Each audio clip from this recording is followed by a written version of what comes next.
George Washington, they say, had two desks. He had a presidential desk and a business desk. I don't think you people with this phony emoluments clause.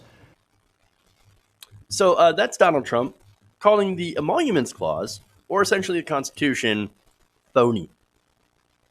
So now this is right after, by the way, after he got a lot of pressure, not from Democrats, because yes, he did get a lot of pressure from Democrats, but he didn't care about Democrats, but Republicans who could no longer defend him setting the G7 at his Doral resort.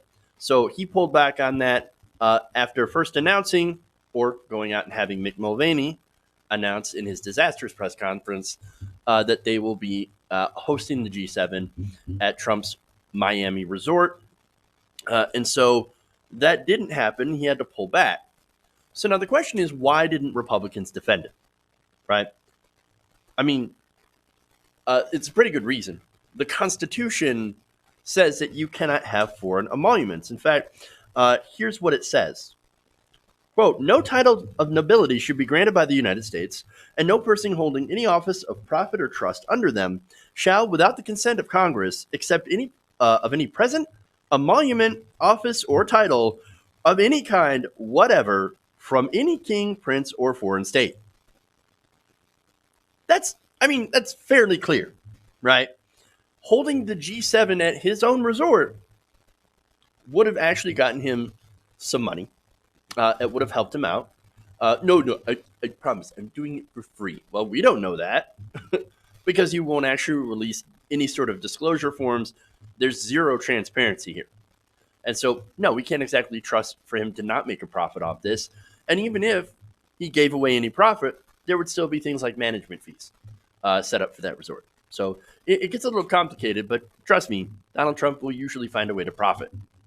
So now, remember, Doral, this would have brought in some revenue as well, even if he had essentially not made any sort of profit from it. Doral is a struggling hotel.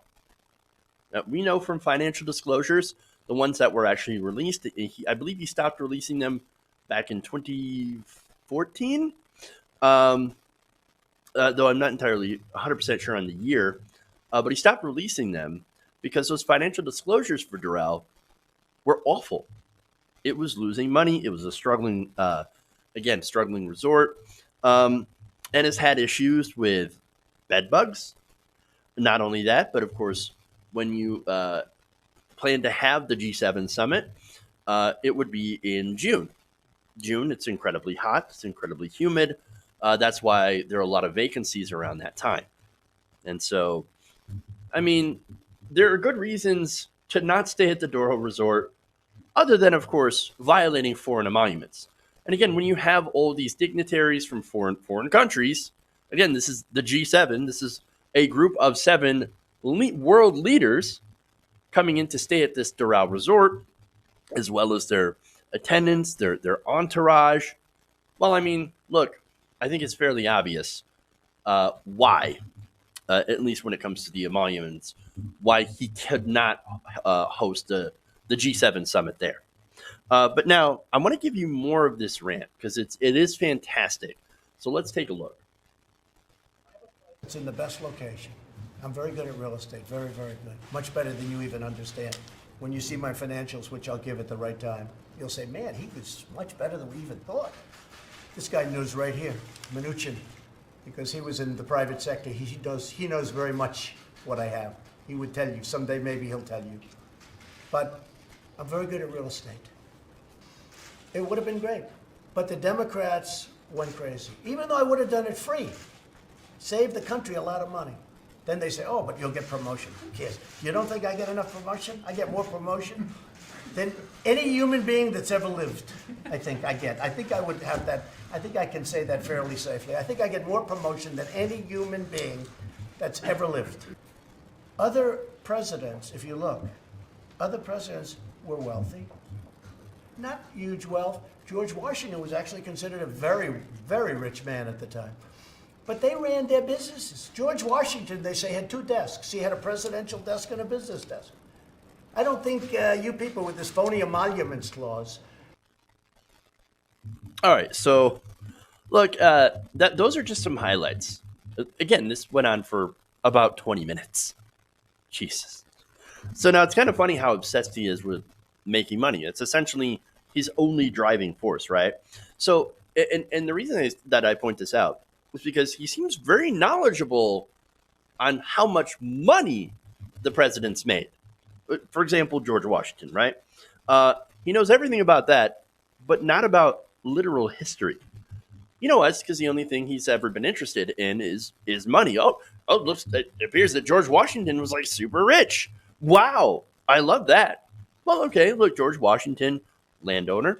At this point in time, only people who were wealthy white landowners had the ability to have any sort of say in government, and that's of course how they originally modeled the 13 colonies as well as the first 13 states in the United States after.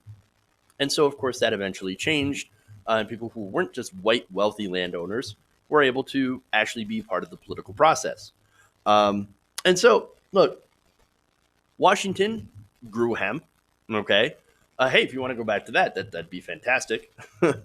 But also, back in those days, and to kind of understand why Washington and some of the earlier presidents were able to do business as well as be leaders, is because at that time, being president was not a full-time job.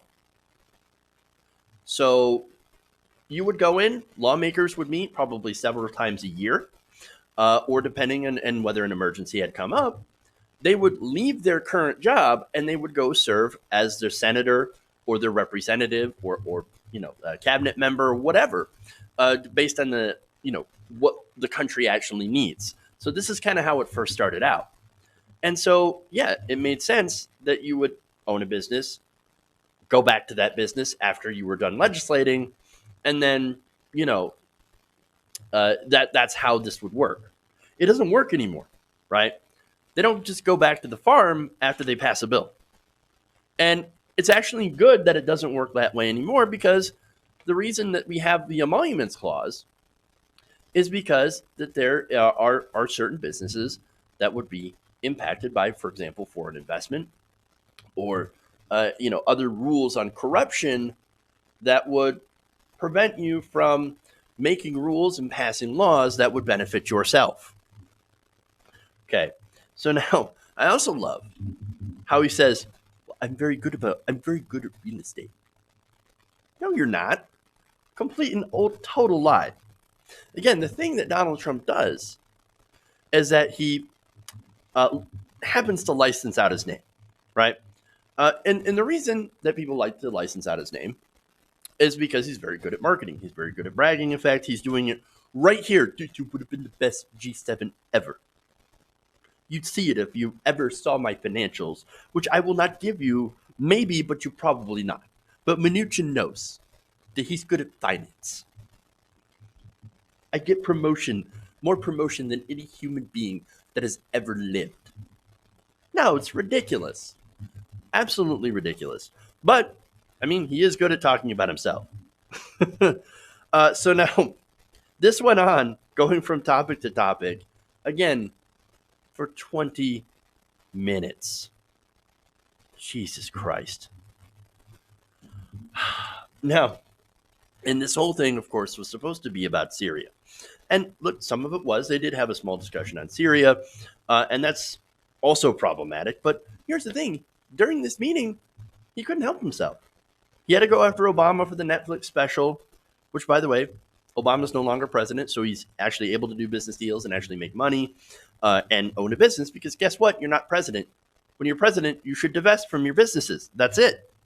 And look, if Donald Trump either resigned, which would be a great day, or was no longer in office for whatever reason, another great day, nobody would care about his businesses, unless maybe he broke laws running those businesses. But let's be honest, even then, very likely that we wouldn't punish him, because it doesn't happen all that often. We don't actually, hold rich people accountable for when they actually do crime.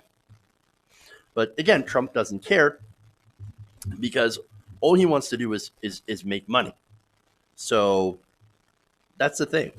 There are rules in place right now to prevent conflicts of interest, especially when it comes to foreign powers. And that's why you have divestment. That's why Jimmy Carter had to give up his peanut farm. I know, right? Before taking power. But again, Trump doesn't care. He's in it for the money. So now there's one more thing, right? So you can tell he's pretty salty about not being able to host the G7 at Doral, right? And it's, again, not because the Democrats yelled at him. It's because Republicans refused to back him because it was incredibly difficult to defend this. In fact, I've got some quotes here from Republicans. This is Representative Mike Simpson from Idaho. He says, quote, "You have to go out to try to defend him. Well, I don't know if I can do that. I have no doubt that Doral is a really good place. I've been there, I know. But it's politically insensitive. They should have known what the kickback is going to be on this. That politically, he's doing it for his own benefit." That's a Republican saying that. Republican Jeff Duncan from South Carolina, he said this, quote, "I think the optics aren't good, but we have a lot more problems to worry about. I mean, it looks really bad, but hey, we got other problems. Look at all the other problems over there." Representative Tom Cole, Republican from Oklahoma, said of the Doral announcement, quote, "Doesn't bother me a great deal, but I think that certainly there is an appearance of a conflict of interest." Even he's like trying to admit it. He's like, "Oh, I really don't care. I do the same thing, but God, you have to be so stupid and literally make it so transparent."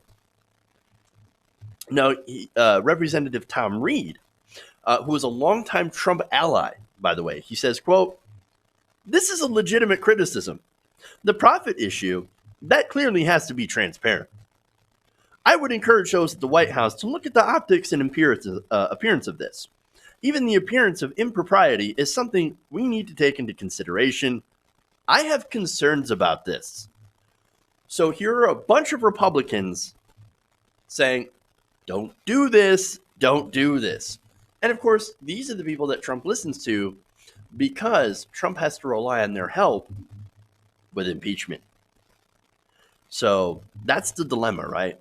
They cannot defend Donald Trump on this issue and on impeachment. That's literally a bridge too far.